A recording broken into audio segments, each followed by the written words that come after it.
பெண்கள், பெண் குழந்தைகள், ஆண் குழந்தைகள் பாதுகாப்பு நம்ம ஆட்சியில நம்பர் 1 இருக்கும். சட்டம் ஒழுங்கு ரொம்ப ரொம்ப ஸ்ட்ரிக்டா இருக்கும்.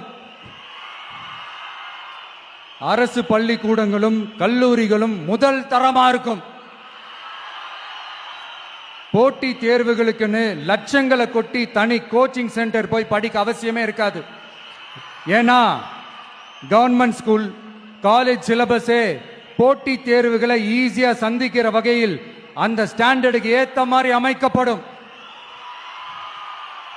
உயர்நிலை பள்ளி பாடத்திட்டங்களிலேயே அடிப்படை அரசியல் சாசன சட்டம் சேர்க்கப்படும்.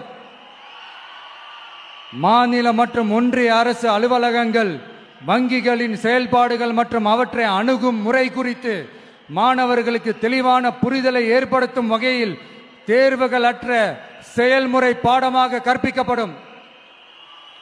இந்தியா முழுக்க உள்ள ஒன்றிய அரசு சார்ந்த கல்வி நிலையங்கள் மற்றும் அதன் சேர்க்கை அட்மிஷன் குறித்து புரிதலும் தெளிவும் மாணவர்களுக்கு உருவாக்கப்படும். அனைத்து அரசு பள்ளிகளிலும் பெண் குழந்தைகளுக்கு சுத்தமான, சுகாதாரமான மற்றும் தரமான கதவுகள் பொருத்தப்பட்ட ரெஸ்ட் ரூம்கள் அமைப்பது உறுதி செய்யப்படும்.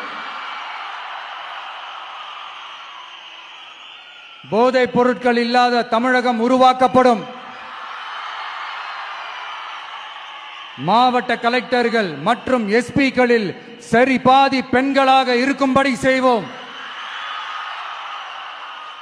மலை கிராமங்களில் அரசு ஆரம்ப சுகாதார நிலையங்கள் பிரசவம் பார்க்கும் வசதியுடன் அமைக்கப்படும்.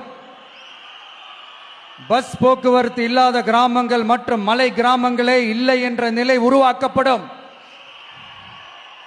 ஏற்கனவே அமைப்பு சாரா தொழிலாளர்கள் அமைப்பு இருந்தாலும் ஆட்டோ, டாக்ஸி மற்றும் லாரி டிரைவர்களுக்கென அவர்களின் நலன்களுக்காகவும் குடும்ப நலன்களுக்காகவும் தனியாக நல வாரியம் அமைக்கப்படும்.